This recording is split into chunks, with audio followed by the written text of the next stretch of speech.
இன்றைய தியானம். யாக்கோபின் சந்ததியாரே, இஸ்ரவேல் சந்ததியில் மீதியாகிய சகல ஜனங்களே, எனக்கு செவி கொடுங்கள். தாயின் வயிற்றில் தோன்றினது முதல் உங்களை ஏந்தி, தாயின் கற்பத்தில் உற்பத்தியானது முதல் உங்களை தாங்கினேன். ஏசாயா 46:3. ஆண்டவரும் இரட்சகருமாகிய இயேசு கிறிஸ்துவின் நாமத்தினாலே இந்த காலை வேளையில் இன்றைய தியான நிகழ்ச்சியின் வாயிலாக உங்கள் ஒவ்வொருவரையும் சந்திப்பதில் நான் கிறிஸ்துவுக்குள் மிக்க மகிழ்ச்சி அடைகிறேன். பிரியமானவர்களே, இந்த நாளிலே கர்த்தர் யாக்கோபின் சந்ததியாருக்கு, இஸ்ரவேல் சந்ததியில் மீதியாகிய சகல ஜனங்களுக்கு ஒரு காரியத்தை இங்கு சொல்லுகிறார்.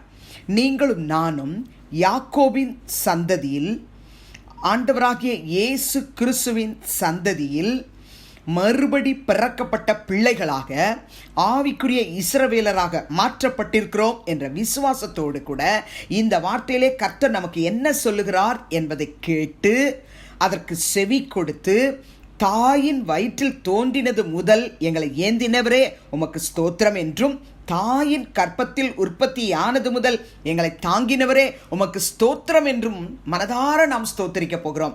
அவர் சொல்லுகிறார், யாக்கோபின் சந்ததியாரே, இஸ்ரவேல் சந்ததியில் மீதியாகிய சகல ஜனங்களே, எனக்கு நீங்கள் செவி கொடுங்கள். கர்த்தருடைய பிள்ளைகள் அவருடைய சத்தத்துக்கு செவி கொடுக்க வேண்டும் என்று விரும்புகிறார். இந்த நாட்களிலே கர்த்தருடைய பிள்ளைகள் எப்படியாக கர்த்தருடைய சத்தத்தை கேட்கிறவர்களாய் ஜீவிக்கிறோம்?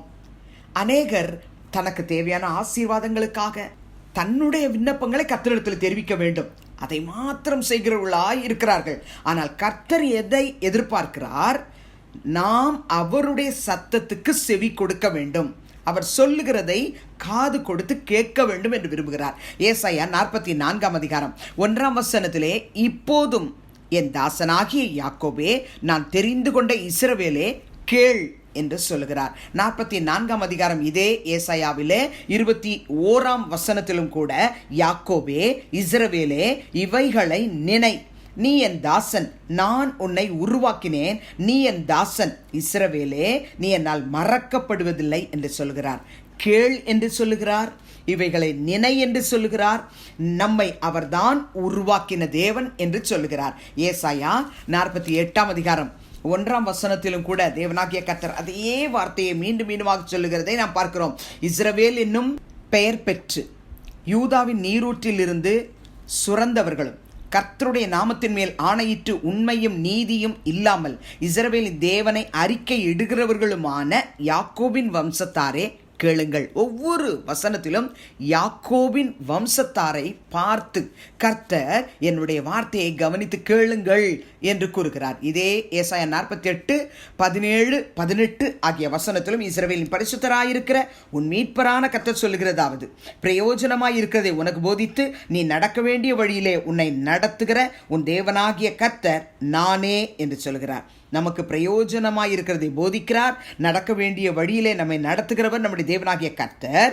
18 என் கற்பனைகளை கவனித்தாயானால் நலமாயிருக்கும், அப்பொழுது உன் சமாதானம் நதியைப் போலும் உன் நீதி சமுத்திரத்தின் அலைகளைப் போலும் இருக்கும் என்று சொல்லுகிறார். ஆம், எனக்கு அன்பார்ந்தவர்களே, அவருடைய சத்தத்தை நாம் தெளிவாய் கேட்போம் என்று சொன்னால் அவர் நடத்துகிற பாதையிலே நம்மால் நடக்க முடியும். அந்த பாதையிலே நமக்கு சமாதானம் உண்டாகும். அந்த சமாதானத்தோடு கூட நமக்கு தேவையான எல்லா ஆசீர்வாதங்களையும் நிறைவாக தந்தருள்வார். பிரியமானவர்களே, உங்கள் வாழ்க்கையில் எது குறைவாக இருக்கு, கர்த்தாவே அதை எனக்கு தாரும் என்று சொல்லி நீங்கள் கேட்கறதுக்கு முன்னால அவர் சத்தத்தை கேளுங்க, அவருடைய சத்தத்துக்கு செவி கொடுங்க. அவர் என்ன சொல்றாரோ அதற்கு ஆம் என்றும் ஆமென் என்றும் நீங்க பதில் கொடுக்கிறவர்களா இருங்க. ஏசாயா 51:1 சொல்லுகிறார், நீதியை பின்பற்றி கர்த்தரை தேடுகிற நீங்கள் எனக்கு செவி கொடுங்கள். நீங்கள் வெட்டி எடுக்கப்பட்ட கன்மலையையும் நீங்கள் தோண்டி எடுக்கப்பட்ட துறவின் குழியையும் நோக்கி பாருங்கள் என்று சொல்கிறார்.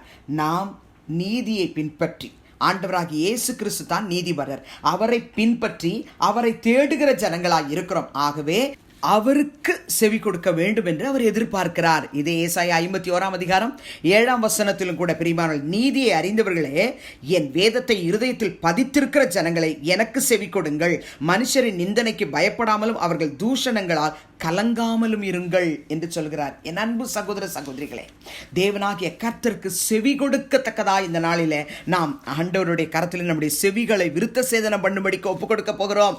இருக்கிற இடத்துல கண்களை மூடி ஜெபிக்கலாமா? பரலோக பிதாவே, இயேசு கிறிஸ்துவின் நாமத்தில் உம்முடைய சமூகத்துக்கு நாங்கள் வருகிறோம். தாயின் வயிற்றில் தோன்றினது முதல் எங்களை ஏந்தி தாயின் கற்பத்தில் உற்பத்தி ஆனது முதல் எங்களை தாங்கினதற்காக உமக்கு நன்றி அப்பா. அதோடு நாங்கள் நிறுத்தி விடாமல் ஆண்டவரே, ஒவ்வொரு நாளும் உம்முடைய வார்த்தைக்கு நாங்கள் செவி கொடுக்க, நீர் கூப்பிடுகிற சத்தத்தை கேட்க, நீர் கொடுக்கிற ஆலோசனைகளை கேட்டு அதன்படி செயல்பட எங்கள் தகப்பனை எங்களுக்கு உதவி செய்ய வேண்டுமாய் செபிக்கிறோம். நீதியை பின்பற்றுகிற ஒரு கூட்டமாய் நாங்கள் வாழ ஒவ்வொரு நாளும் எங்களுக்கு உதவி செய்ய வேண்டுமாய் நாங்கள் செபிக்கிறோம். பிரயோஜனமானவைகளை எங்களுக்கு போதிக்கிறவரை, நடக்க வேண்டிய வழியில எங்களை நடத்துகிறவரை நாங்கள் கவனித்து பார்க்கவும், கற்பனைகளை கைக்கொண்டு நடக்கவும், நீர் சொல்லுகிறதை செவி கொடுத்து கேட்கவும் எங்களுக்கு வேண்டிய கிருபைகளை கொடுத்து வழிநடத்த போகிறதுக்காய் ஸ்தோத்திரம். துதி கன மகிமையை உமக்கு செலுத்துகிறோம். இயேசுவின் மூலம் வேண்டுகிறோம் பிதாவே, ஆமென். கிறிஸ்துவுக்குள் பிரியமானவர்களே, இந்த நாளிலே கர்த்தர் தாமே உங்களோடு கூட இருப்பாராக, உங்களை ஆசீர்வதிப்பாராக, உங்களை நடத்துவாராக. ஆமென்.